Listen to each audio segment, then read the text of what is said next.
not in the pulpit, such as today, we present a variety of interesting speakers from this congregation or from recognized guests from the wider community. To those of you who are here in the sanctuary, please be advised that this service is being streamed on YouTube. And on the website, there is a link to a Zoom event. We would still, of course, rather have you here in person. Please make sure you read the announcements in your printed order of service, and also be sure to read the weekly events that are emailed to you each Thursday, as well as on our website. I urge you to keep that website open on your internet browser so you can keep up with what's happening around here. I have an announcement for parents. We especially welcome families and young children. Today, children and youth are invited to bring toys and books found in the back of the social hall. There's a table to their seats while they stay in the service with their parents. Here's some good news. We have enough volunteers in our nursery to offer care for infants and children under 5 all summer long.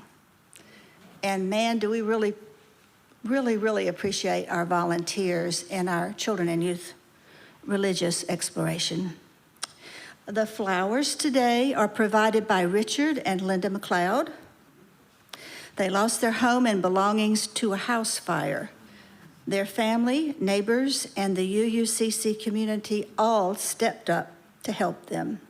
Their new life in a new location has shown them that every cloud has a silver lining, as their loss turned into their gain. Today's flowers are from Richard and Linda as they remember 4 years ago this date. And now, please silence all your electronic devices as we center ourselves for today's service and listen to the prelude.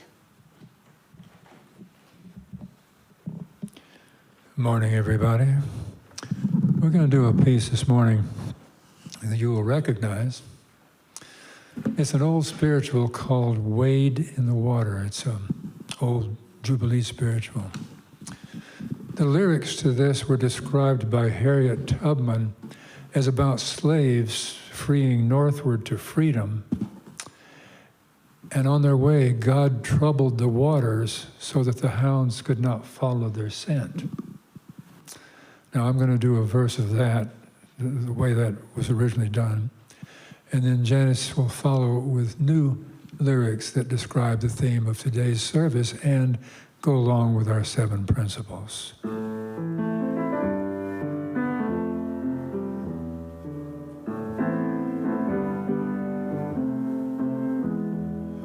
Wade in the water, wade in the water, children, wade in the water. God's gonna trouble the water.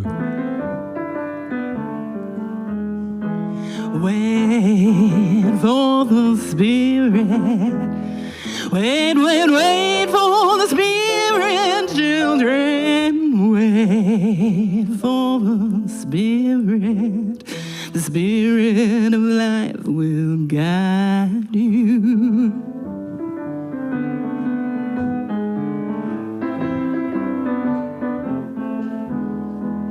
I can't believe in divinity. I'm gonna wait for the Spirit.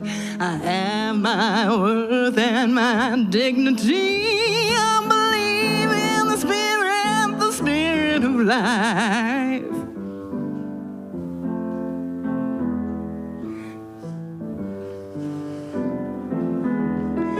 Search for truth and its meaning. Wait for the Spirit. Justice, equity, and compassion. Hold on to the Spirit of life. Wait for the Spirit. Wait, wait, wait for the Spirit. Wait for the Spirit. The Spirit of life will guide you. Let my conscience be my guide. Wait for the Spirit. Let peace and liberty be for all. Trust in the Spirit of life.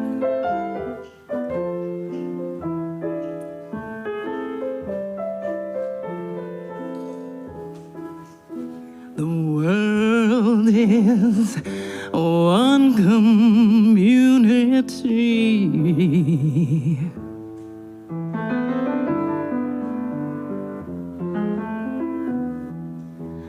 Wait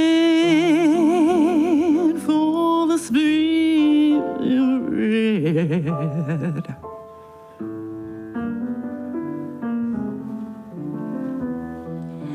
Care for one another.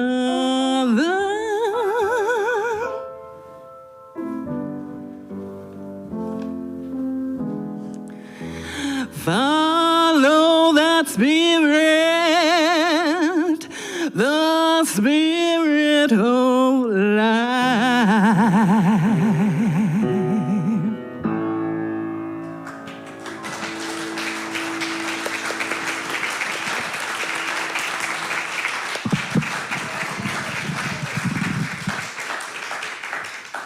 Wow, thank you so much. Before we move on to our congregational covenant, I just want to say a word of thanks to Richard McLeod, who has taken over coordinating our music while Anna is on maternity leave. Yeah, the baby has not come yet. Don't get excited, but but her maternity leave has started, and we are so grateful to have Richard helping us out. And I tell you, I'd rather take over the music than take over having the baby. You got that right. Okay. Please stand and join me in the congregational covenant as found in your order of service. Love is the doctrine of this congregation. The quest for truth is its sacrament, and service is its prayer. To dwell together in peace, to seek knowledge and freedom, to serve others in community. Thus do we covenant with one another. Please be seated. Unitarian Universalism is a diverse and non-creedal religion. We are a covenantal religion, which means that we don't have to believe the same in order to treat each other the same with respect, equity, compassion, and dignity. Our community is based on deeds, not creeds. As Unitarian Universalists, we side with love, embracing all people, regardless of age, color, race, socioeconomic status, physical ability, or religious background. We've been officially designated by the Unitarian Universalist Association as a welcoming congregation that welcomes LGBTQ+ individuals. Now, let's recognize those who do the work of this congregation. Board members, please stand, and they wear green name tags. Board members, please stand and be recognized. And thank you for your service to us. And how about committee chairs? We have any committee chairs present today? Thank you. Thank you so much for the work you do for our community. At this time, we would like to recognize any guests or visitors who are with us today. So visitors, if you are willing and able, please rise and share with us your name and where you are from. Or if you have guests with you, please feel free to introduce them and wait for the microphone, please. This is my friend Nancy. She's visiting from Charlotte. Oh. Welcome, Nancy. I'm Cami Pack. I just moved here from Portland, Oregon. Hi. My name is Duncan, and I just live less than 5 minutes walk from here. I walk past here all the time, so it's nice to join you this morning. Hey.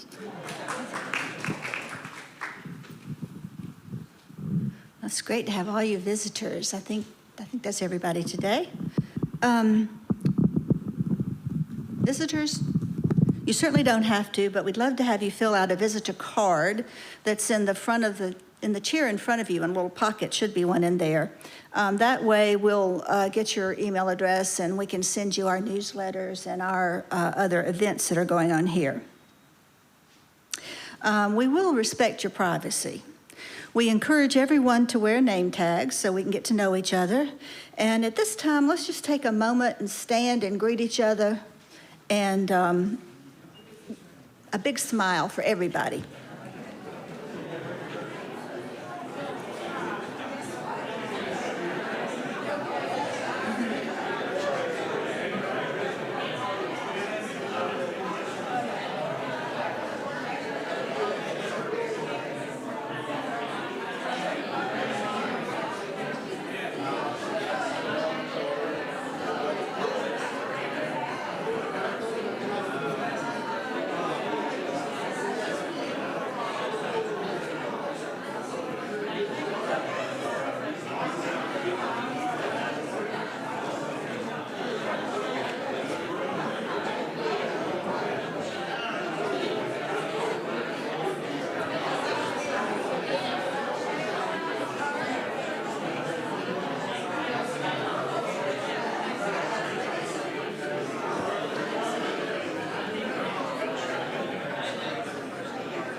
Thank you, and please be seated.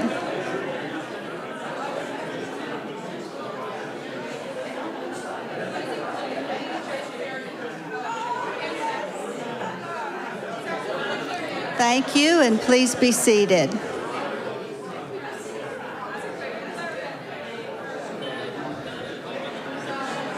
Thank you for your greetings, and please be seated.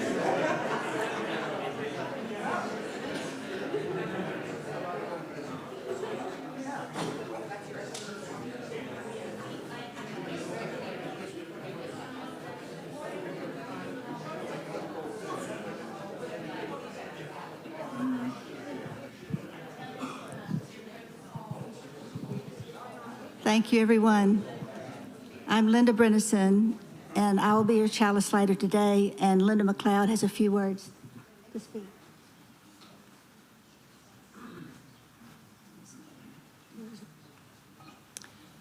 The chalice is the symbol of our faith and of our congregation here at UUCC. It is the spirit of who we are in a beloved community. We have made our announcements, we've welcomed everybody, and we've greeted each other. Now, as we light this chalice, let us pause, take a breath, and acknowledge that this is the moment in our service that we open our hearts and our minds to our spirituality. Spirit of light and life, come unto us.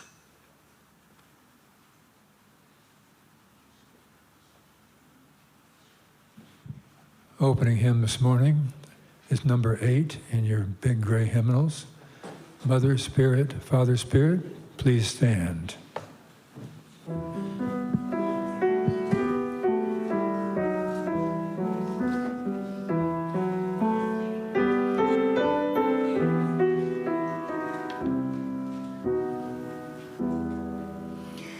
Mother Spirit, Father Spirit, where are you? In the sky song, in the forest sounds your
Thank you. Our speaker today is Linda McLeod. She and her husband, Richard, have been faithful members of UUCC for over 10 years.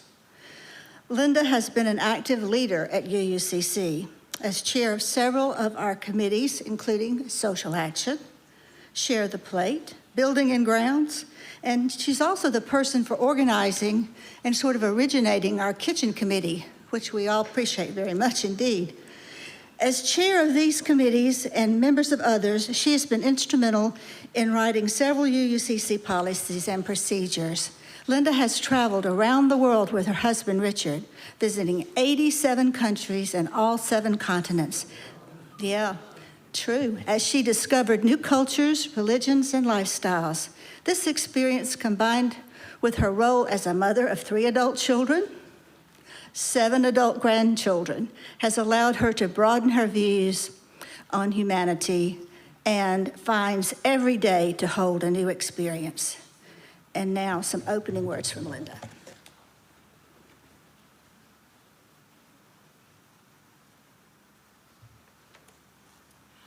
Our opening words today are thoughts of a Unitarian Universalist journey, written by retired Unitarian minister Sarah Moores Campbell. We receive fragments of holiness, glimpses of eternity, brief moments of insight. Let us gather them up for the precious gifts that they are, and renewed by their grace, move boldly into the unknown.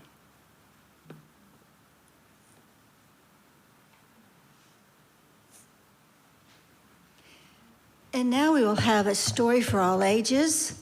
If there are any children, please come forward, or any children of any age. And Linda will present a story for all ages.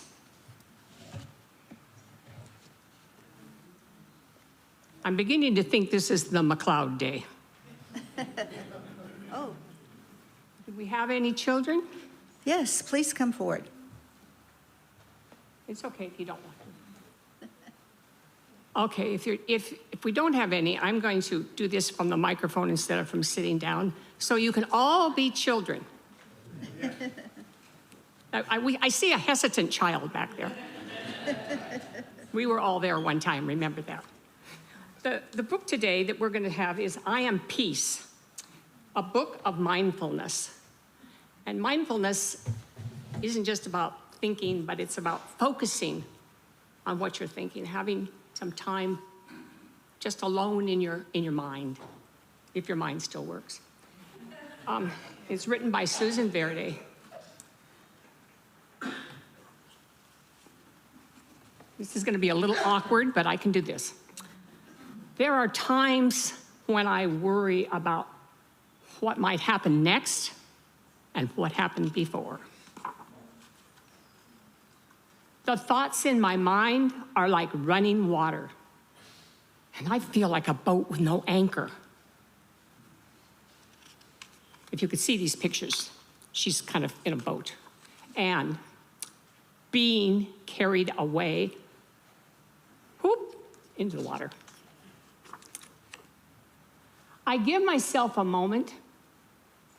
I take a breath. Let's take a breath. And then I feel myself. It's all right. I feel the ground beneath my feet, and I steady myself.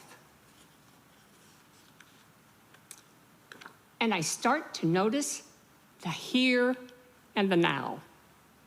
My thoughts begin to settle. My mind begins to clear.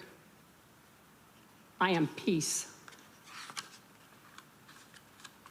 I can watch my worries gently pop and disappear.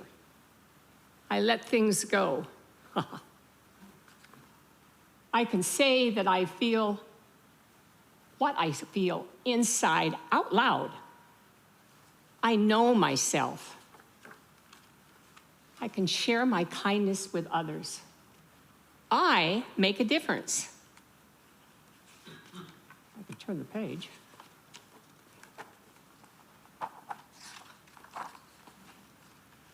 No words. Standing and watching herself make a difference. Dropping a seed in the ground, watching it grow into a tree. I'm putting my own words in here, in case you can't see the picture. And the tree, I can hug a tree and thank it for its beauty and strength. I connect to nature under the tree. I can watch the clouds make shapes against the sky. How many times have we looked at the sky and the clouds and thought, oh, that looks like? I know wonder. I can taste and smell and touch and hear and see what is all around me. I use my senses. I can feel my breath, fill my body. I tune into me. Now the water is still. I have found my anchor, and everything is all right. I don't need to worry about before or after. I am in the moment. I am peace.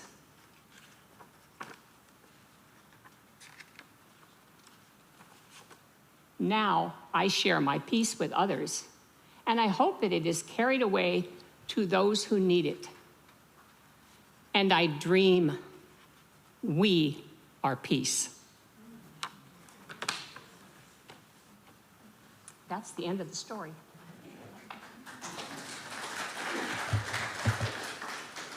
Thank you. That was truly a story for all ages. Thank you so much. And now it's time for Candles of Community. If you have a significant personal joy, sorrow, or concern, let's hold off on announcements if you would. Would you like to have shared from this pulpit? If you'd like to share from this pulpit, particularly those on streaming, they can email or text our minister by noon on Fridays. If you're here in person and would like to speak for yourself, you must pick up one of the candles in the basket at the entry table and come forward to speak briefly when requested. Didn't have any submissions from email, so will those of you who have taken a candle please come forward at this time? In any order that you wish is fine. I'm going to a Stevie Nicks concert this Saturday.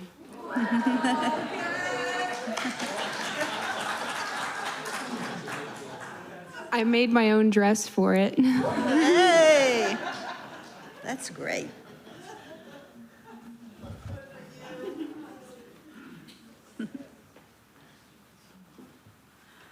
This is a candle of gratitude. Is Tiffany here?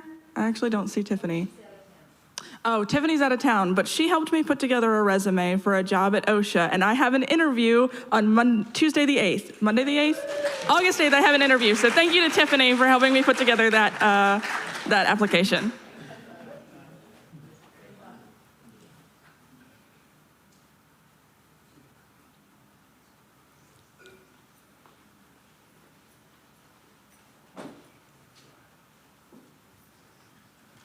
It's kind of a concern for my mother. I got a text Friday saying that she had a second heart attack. She's okay now. They kept her in the hospital overnight. They did some tests. But at this point, I understand that, I don't want to be negative, but I understand I'm not going to, she's not going to live forever. So I just hope I have at least a good another maybe 10, 15 years with her.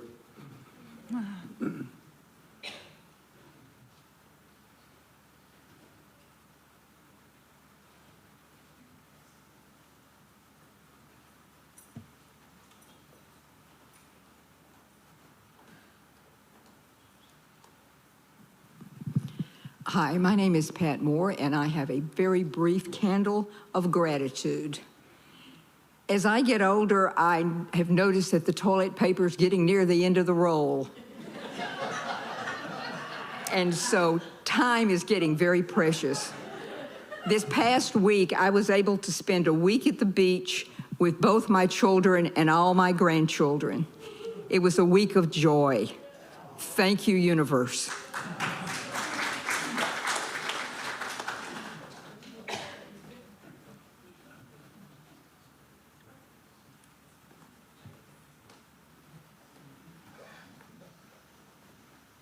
Hi, I'm Bethany, and I am here with a joy. I want to get you pumped up about this QR code that's in the order of service. This is the last weekend that it is available, and it is because, I don't know if you know, in October, right here in this congregation, we are going to be hosting kind of like a convention of UUs. Did you know there are 10 of us, 10 congregations in South Carolina, and we are hoping that we have representation from all 10 right here. It's revolving around social action. We're going to have workshops, guest speakers, tabling. It's going to be a wonderful event. It's free, so I hope most of you tell people about it and come to it. It is also going to be family friendly. We are going to have nursery staff, and we're going to have activities for our young people as well. So please, we're still planning it. So go ahead and use the QR code, give us your input, and get excited about this first time event that's going to be happening right here.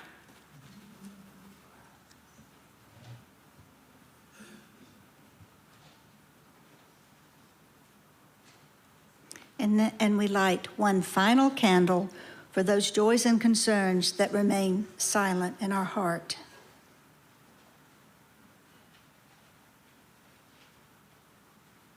To ponder these joys and concerns, let us pause for a moment of silent meditation.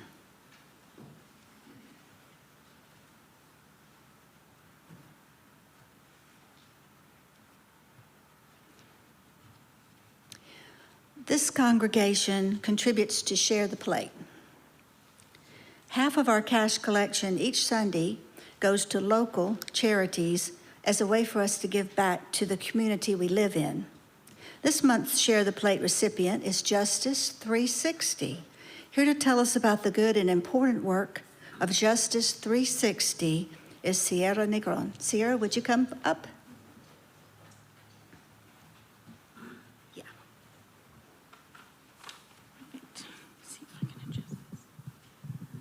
Good morning. Thank you all for having me again. In case I missed you a few weeks ago, I'm the legal assistant at Justice 360. We're a nonprofit dedicated to advancing equality in the criminal justice system by providing representation to those facing the most extreme criminal sentences in the state, specifically death penalty appeals and juvenile cases where children are facing life imprisonment. A large part of our mission is holistic representation. In our work, it's important that we have a solid legal and personal relationship with our clients. For us, this means getting to know these men and children outside of the worst thing they've ever done. Their talents, their kindness, their quirks, their dreams, and their hopes for being seen as the humans that they are. A lot of people ask how we cope with working around such a dark subject, and the answer is resoundingly the care and concern that we share with our clients. They are equally as much advocates for us as we are for them. I want to share a story about a 20-year-old, barely an adult, who was sentenced to death. He was so remorseful for his crime that he dropped all of his appeals, essentially advocating for his own death. He believed this was the punishment that he deserved, one that was ultimate and irreversible. Through our representation with him, we were able to gather mitigating evidence that showed a lifetime riddled with emotional and physical abuse, where he was let down by every person who was meant to protect him. He eventually came to understand that he was much more than the worst thing he had ever done. After a hearing with the judge outlining these factors, the judge decided that this man deserved mercy for a lifetime of pain. He revoked the death sentence and imposed a sentence of life without parole. A few months later, this man exited death row and began anew in a faith-based program where he was able to fulfill one of his dreams of owning a dog. He now spends most of his days loving and caring for his shelter dog, writing short stories, and spreading positivity. If I can leave you all with anything today, it's that we are all so much more than the worst thing that we've ever done, and we could all use a little mercy. So if you find it in your hearts, please consider making a donation so that we can continue our efforts. Thank you very much.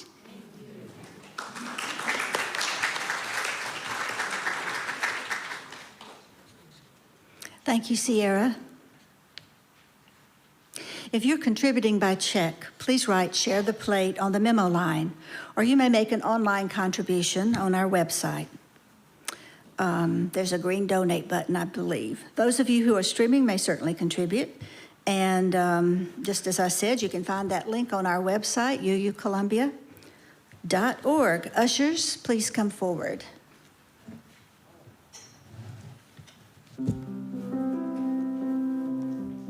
For the offertory this morning, I'm going to play a piece that you're all familiar with.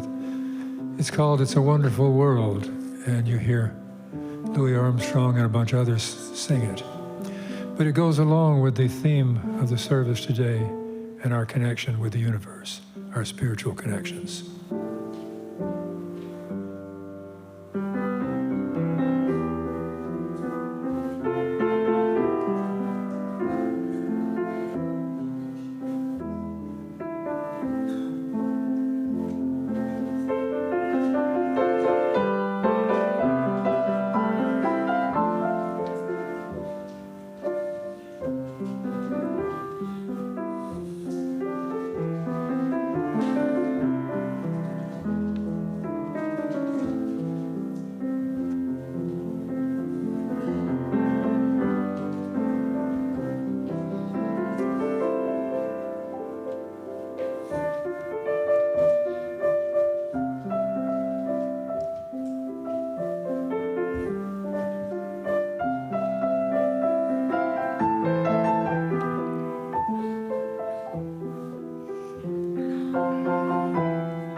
Thank you for your gifts. We receive these gifts with gratitude and appreciation as it demonstrates that we are truly a giving community. Thank you. Good morning again. I wrote this sermon quite some time ago because I was inspired by my observations of my spiritual life and what I've learned in the last 10 years as a Unitarian. Thank you, Richard and Janice, for your expressive musical offering at the beginning of the service. This was, in essence, a musical expression based on our 7 principles. These 7 principles should be considered an expression of our spirituality. We're going to have a little audience participation now.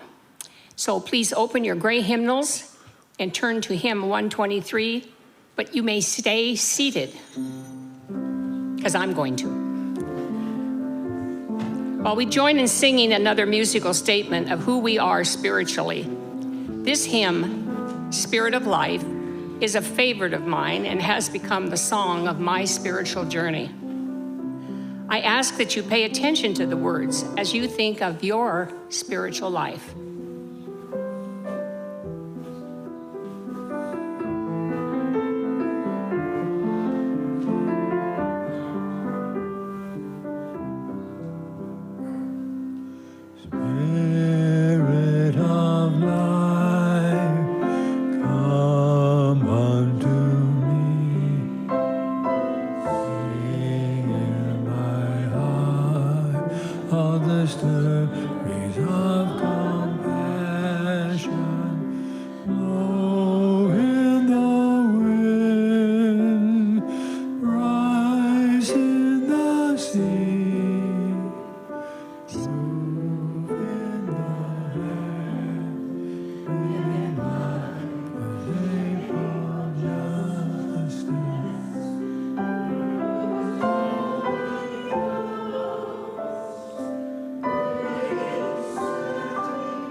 Spirit of life, come unto me. Those very words describe a spiritual journey. I expect that term spiritual brings several thoughts to your mind. You may be thinking, oh, she's going to get all preachy on us. Or, what do you mean spiritual? Or, I'm a Unitarian, I believe in science, and I don't need to be spiritual. And you may even believe that Unitarians do not have a spiritual journey. Today, I would like to explore the idea of a spiritual journey, not just from my experience, but hopefully remind you that each of us has a spiritual journey. Each of us has those events in our lives that shape our spirituality. You may choose to call it something else, but for the purpose of this message, let's just stick with the term spirituality. Some of us may object to that word spiritual. As Unitarians, we fear that it may make us sound too religious. It may make us seem too self-righteous or holy. Some of us have apprehensions about talking about our church attendance and church-related activities because we fear we will be seen as part of a dogmatic, creed-following, exclusive group. At the beginning of our service each Sunday, we recite our covenant.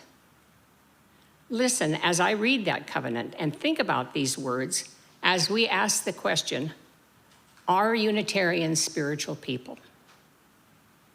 Love is the doctrine of this congregation. The quest for truth is its sacrament, and service is its prayer. To dwell together in peace, to seek knowledge in freedom, to serve others in community. Thus do we covenant with one another. Is this covenant simply one that you have committed to memory, a weekly recitation? Or do you hear the words you are saying and take them to your heart? If these words of our covenant are meaningful to you, if they give you a moment of thoughtful caring, if you are uplifted in any way by them, it is a reflection of your spirituality. Stephen's sermon several weeks ago, titled The Hidden Cry for Harmony with the Infinite, introduced us to the term dabblers. He suggested that most of us are dabblers. This term came from Joseph Campbell in an interview he did with Bill Moyers called The Power of the Myth. It was a reference to those of us who have no declared religion, but dabble in all religions. I would agree with Stephen that in our search for the spiritual meaning of life, most of us could be called dabblers. I am a dabbler. The dictionary definition of the word spiritual is relating to or affecting the human spirit or soul as opposed to material or physical things. Another definition is relating to religion or religious belief. Excuse me.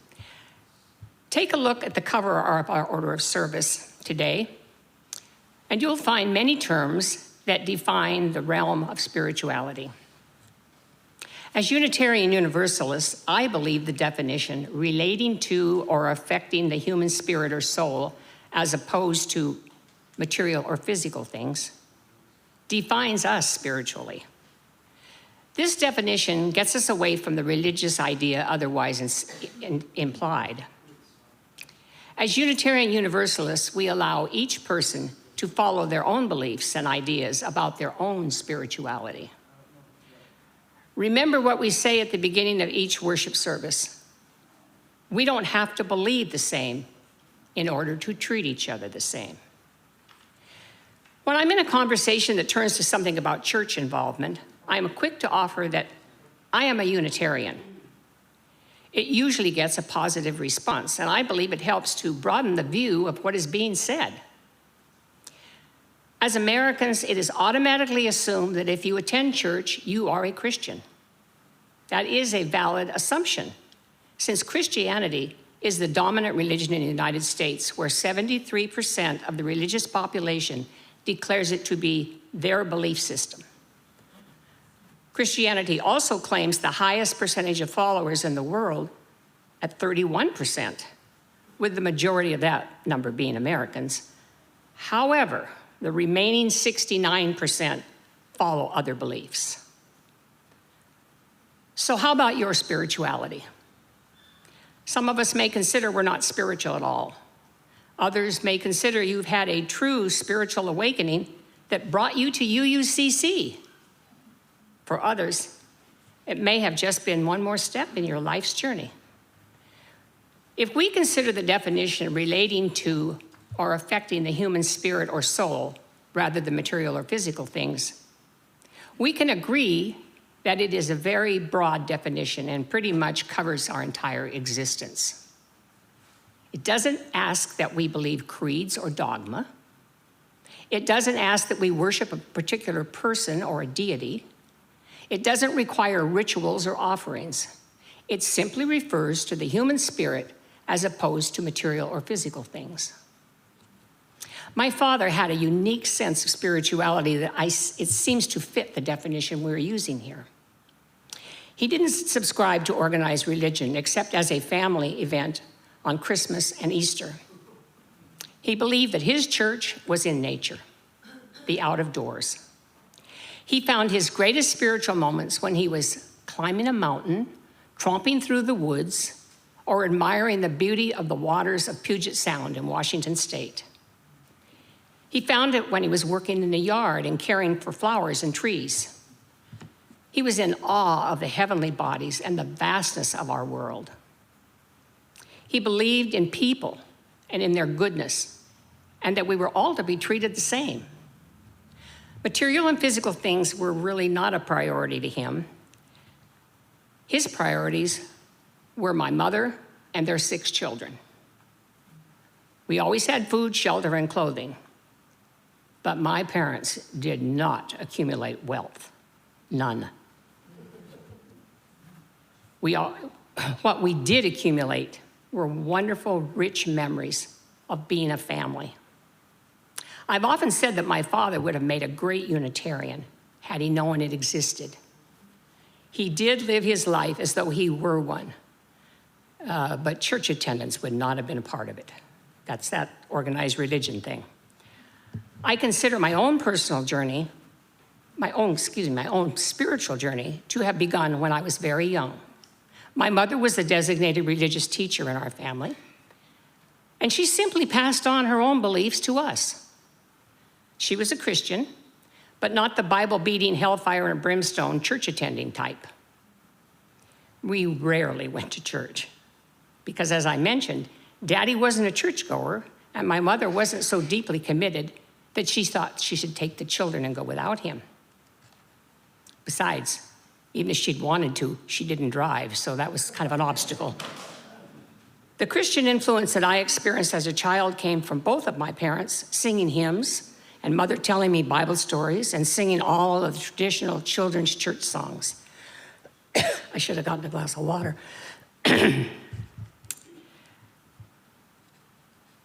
Like the songs that she sang were like, Jesus loves me and Jesus wants me for a sunbeam.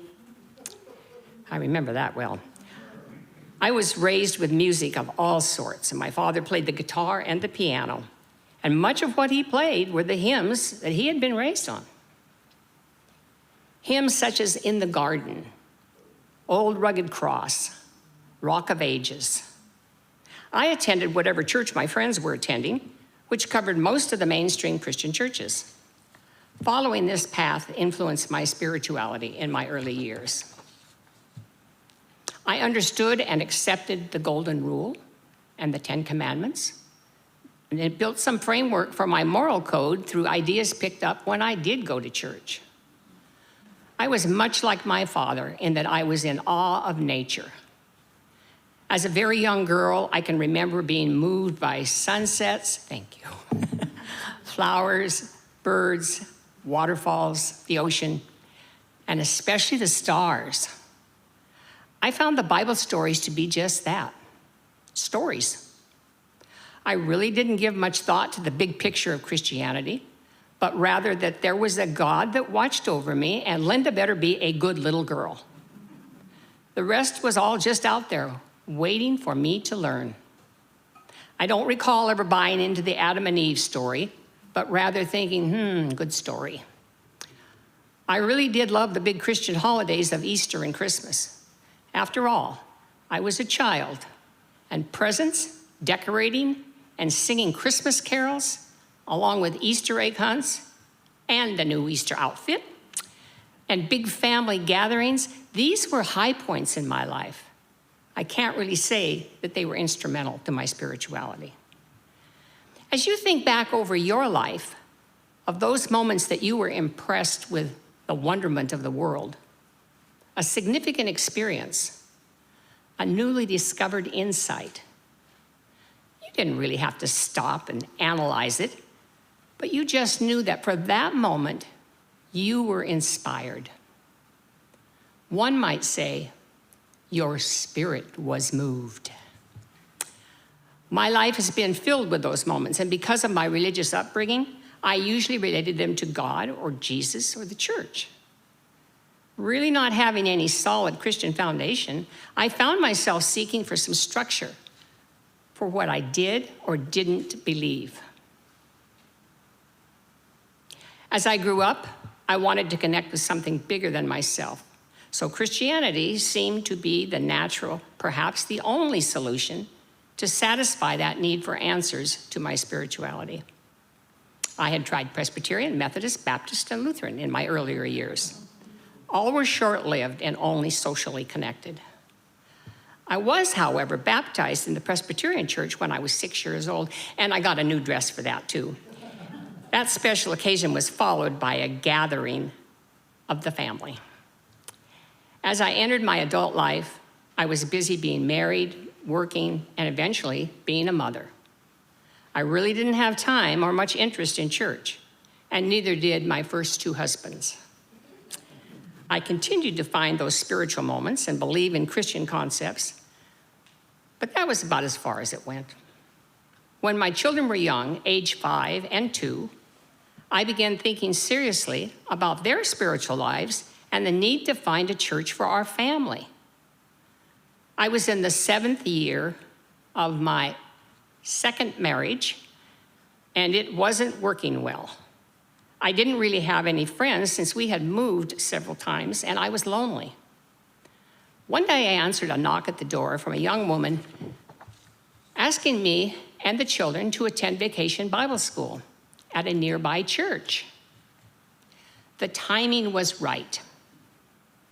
It was a spiritual moment for me since I was troubled about so many aspects of my life.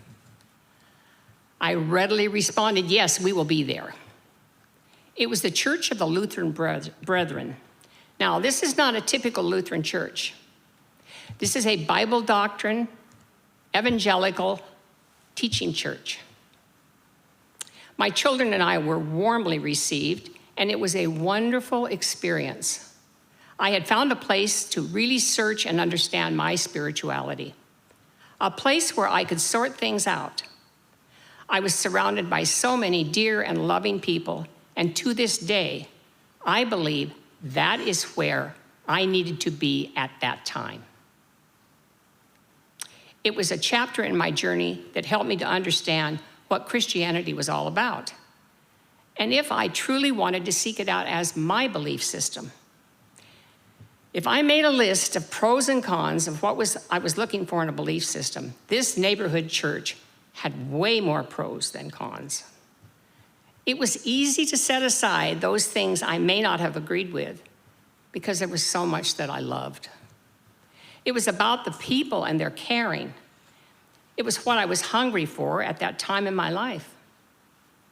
I learned to pray out loud at prayer meetings, talk about how God was working in my life, talk about answered prayer, and to seriously study the Bible and make it apply to me. It took less than 2 years for my husband at that time to follow me and the children. And we became an ideal Christian family, whatever that is. It seemed to work well for all of us for a while.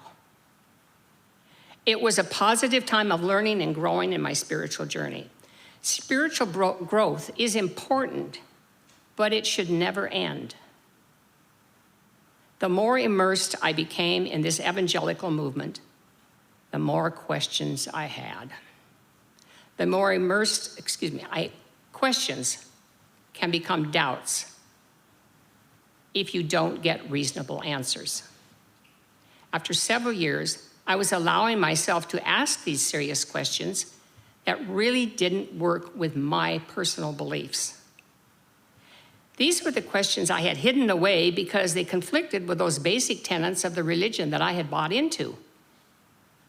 One might say, I wanted my cake and eat it too. I wanted to be part of this wonderful fellowship, but I didn't really agree with all that they were teaching. The older I got and the more I observed life, the more uneasy I became with the doctrines, principles, and beliefs. Somewhere in this spiritual moral dilemma, I went through the trauma of a divorce after 17 years of marriage, and I was left with my 2 teenagers. Now, that did set me back. This wasn't about God letting me down or me being angry with God, but rather it caused me to ask the honest questions about who I was spiritually and what did I really believe in.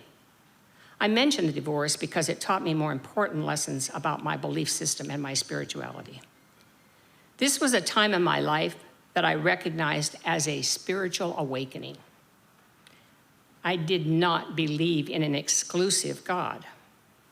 I did not believe that the Bible was inspired by God. I did believe that the Bible was an important piece of literature and recognized it as a holy scripture for the Christian faith. But I surely could not buy into God said it, I believe it, that settles it. That was the mantra that I heard so often. What I did believe was that Jesus had an important message of how to live one's life and set an example for living that I wanted to follow. As time went by, I became much more independent in my beliefs, and I began to struggle with spiritual and moral conflicts. My biggest dilemma was the exclusivity of the Christian doctrine. My God was much bigger and much more loving than the God that was preached from the pulpit and taught in classes. I could not abide with the idea of heaven and hell, and even more difficult with the judgments made of who was going to go where and who was going to decide who was going to go where. I realized,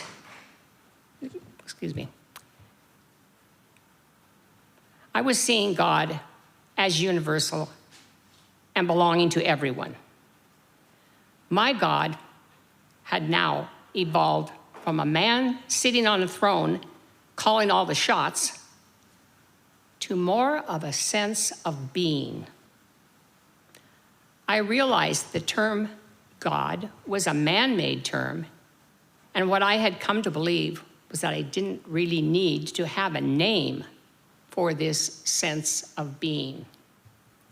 My God wasn't the great patriarch of the Bible, but rather, my God was all those people, places, and experiences that I am a part of each day. A very important part of this spiritual journey happened in 1986, when I met my husband, Richard. It was my assumption that he was a Christian. After all, isn't everyone? Sometime early on in our relationship, I was shocked to discover he was an agnostic. How did this happen to me? As you can imagine, our relationship was a struggle for quite a while, but we realized that we were spiritually connected, even though our views of religion seemed very contrary. We believed in the same basic concepts of caring for others, caring for our world, and respecting others' right to believe as they wanted. It worked, and we were married a year later on June 20th, 1987. That marriage included my teenage son and daughter, Andy and Stacy, and Richard's teenage daughter, Brittany. This may not have been what one would consider a spiritual experience, but that time, as a new family, with some of the happiest memories of my life. My search for spiritual answers continued as I questioned and observed the world around me. It was a 20-year journey before I could honestly say, I'm not a Christian, I'm an agnostic. In 2012, Richard and I came to UUCC and knew we had found what we were looking for. We found where we belonged. Our world travels had opened my eyes to the reality that spirituality was not about which church I attended, or which God I worshiped, or if I worshiped one at all. Spirituality was more about where I found it and how I found it. It was the moment of the world revealing its beauty, a quiet time of thoughtful meditation, a kindness done to me, a beautiful piece of music, a hug from a friend when I needed it the most, my family joined together in love, and my husband loving me just as I am. There are all moments that connect me with something bigger than myself, something bigger than the universe. These are moments when my mind stops for just long enough to take it all in. We have all had similar moments in our lives and perhaps never considered them to be spiritual. You may call them what you want, but they are those times in your heart that you recognize as special. As you use, we say, we are on the side of love. That simple statement is an indication that we are a spiritual people. We love, we care, we show respect, we accept others. Yes, we believe in science, and we question everything. But in our quest for truth and our desire to keep on learning and growing, we stumble across our spirituality when we least expect it. It is in each one of us, whether we want to acknowledge it or not. I challenge each of you to take time to consider your spirituality. Amen.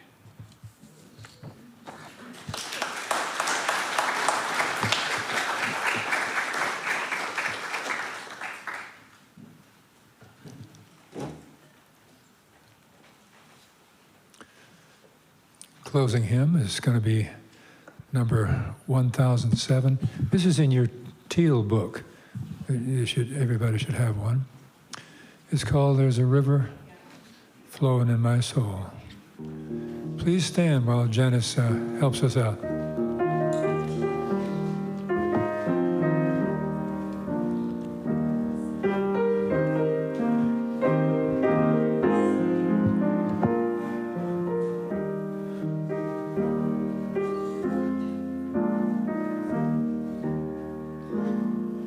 There's a river flowing in my soul.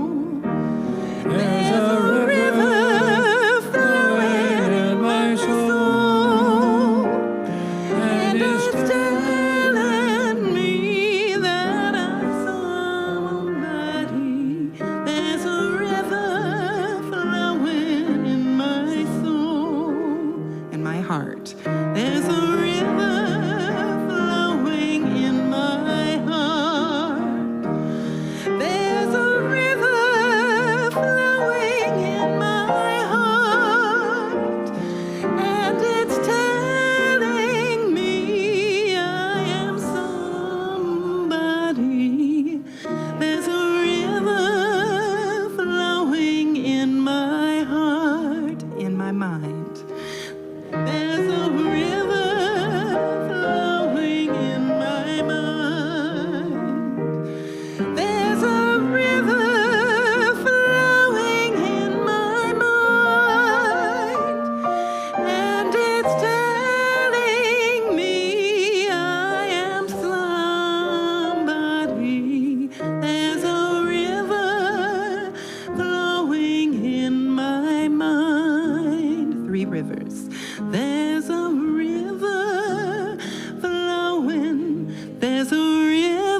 Our closing words today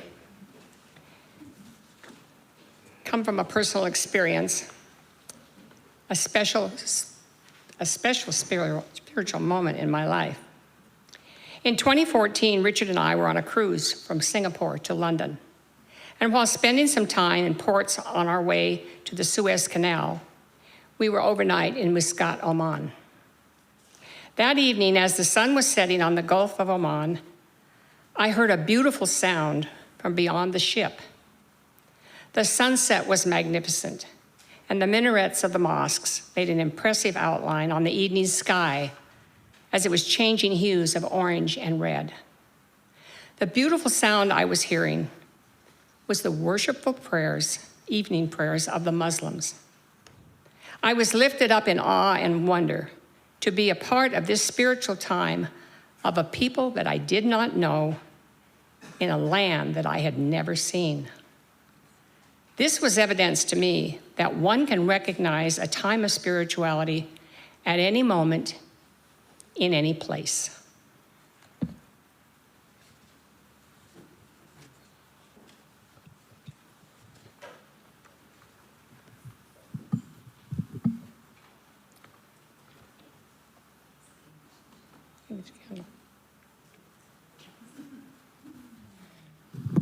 Please join us in singing the benediction. There should be a copy in the... Linda, we need to extinguish the candle. What? Extinguish the Oh, candle. extinguish the chalice. Well, I'll extinguish the chalice, and when I finish doing that, we'll sing the benediction. As we extinguish this chalice, let its flame light our hearts and guide our thoughts and actions until we meet again.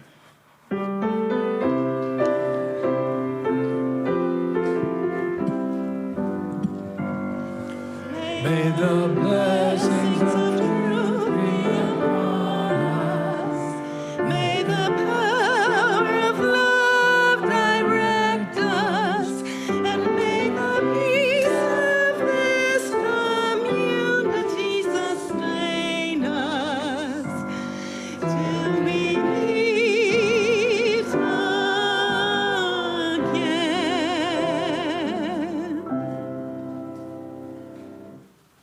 Thank you for joining us today. We'll have a social hour or however long immediately following the service with refreshments. Please join us next week for a sermon by our CYRE chair, Jonathan White. We'll be speaking about what do our children need from UUCC. Thank you so much, and welcome to the visitors. I'm going to do a postlude, which you can leave as you like. But this is called Angel Voices, which has to do with the spirituality of the service today, because this has to do with the angels that are considered sometimes the essence of spirituality. Anyhow, this is called Angel Voices.